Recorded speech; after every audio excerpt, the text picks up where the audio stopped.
শেখ হাসিনার রায় ভুক্তভোগী পরিবারের জন্য একটি গুরুত্বপূর্ণ মুহূর্ত হলেও মৃত্যুদণ্ডের সাজা দেয়ায় অসন্তোষ জানিয়েছে জাতিসংঘ।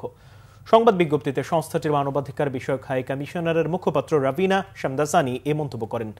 জাতিসংঘের হিসেবে 2024 সালের জুলাই আগস্টে প্রায় 1400 মানুষ নিহত হন। সংস্থাটি শুরু থেকেই দোষীদের জবাবদিহিতার আওতায় আনার আহ্বান জানিয়ে আসছে। মুখপাত্র শামদাসানি বলেন, এই মামলার ক্ষেত্রে অভিযুক্তের অনুপস্থিতিতে বিচার হয়েছে এবং মৃত্যুদণ্ডের শাস্তি দেওয়া হয়েছে।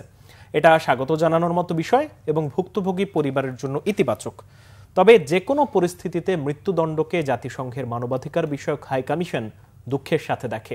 এদিকে জাতিসংঘের মানবাধিকার বিষয়ক হাই কমিশনার ভলকার তুর্কের আশা, সত্য প্রকাশ, ক্ষতিপূরণ ও ন্যায় বিচারের একটি সমন্বিত প্রক্রিয়ার মধ্য দিয়ে জাতীয় ঐক্য ও ক্ষত কাটিয়ে ওঠার দিকে এগিয়ে যাবে বাংলাদেশ।